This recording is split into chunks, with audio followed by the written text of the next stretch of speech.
राधा राधा कहेंगे, चाहे हमको यमुना जी की तरफ ले चलो, चाहे छठीकरा की तरफ ले चलो, जिधर मतलब चाहे बाम ले चलो, चाहे दाएं ले चलो, चाहे पूरब ले चलो, चाहे पश्चिम ले चलो, हम बोलेंगे राधा ही राधा। अब आपको देखना है कि आप किधर घुमा के हमें ले जाते हो। आज से अपने जीवन की बागडोर, जैसे अर्जुन ने अपने रथ की बागडोर दे दी श्री कृष्ण को, ऐसे जीवन की बागडोर हम प्रियाजू को देते हैं। हे प्रियाजू, हे करुणामयी, पक्का वृंदावन में बैठ के कहते हैं। अपने लोग सब बैठे हैं, प्रार्थना सामूहिक होती है, नहीं उसी से भगवान का अवतार होता है। जब समस्त देवता, ब्रह्मा जी, शंकर जी सब मिलके, तो सब यहां हैं, किसी की कमी नहीं है यहां, समझ लो। यहां शिव भी हैं, यहां जीव भी हैं, यहां श्यामा भी हैं, यहां श्याम भी हैं, उनके प्रेमी भी हैं, उनके विरोधी भी हैं, सब हैं यहां। सभा तभी पूर्ण होती है, बगीचा तभी पूर्ण माना जाता है। ये ना कहा जाए कि इसमें ये नहीं है, नहीं, बबूल भी है, गुलाब भी है, नाना प्रकार के सुगंधित फूल खिले हुए उनकी बगिया है। वृंदावन की भूमि में बैठकर हम प्रार्थना करते हैं कि हमारे जीवन की बागडोर लाडली आपके हाथ में। झूठ ही सही, अब आपके घर में आके आपने ही बुलाया है, आपके घर में कह रहे संभाल लेना। अब इज्जत की बात हमारी नहीं आपकी है, हमारी क्या इज्जत है? क्यों, हम लोग तो वैसे ही खोए पड़े।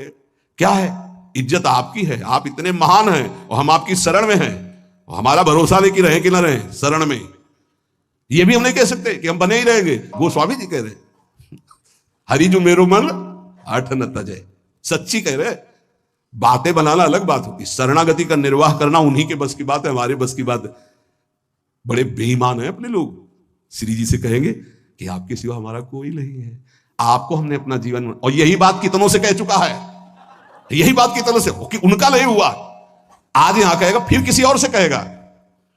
ये बेईमान बहुत है, विचित्र मन। इसलिए वृंदावन की भूमि में साक्षी करके हम इसलिए कहते कि वृंदावन श्री जी को याद दिलाएगा कि आपका जन है, इसने कहा था, हमने सुना था। साक्षी कौन?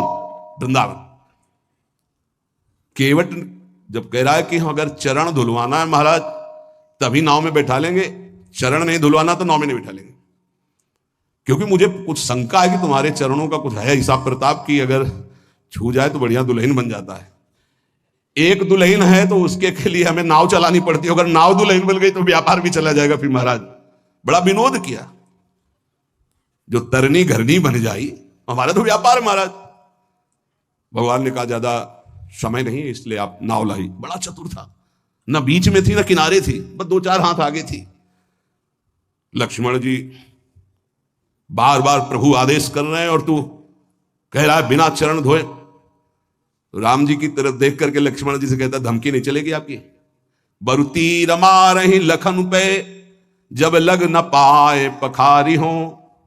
जब तक चरण नहीं पखार लेंगे तब तक कसम पूर्वक कहते हैं तुम चाहे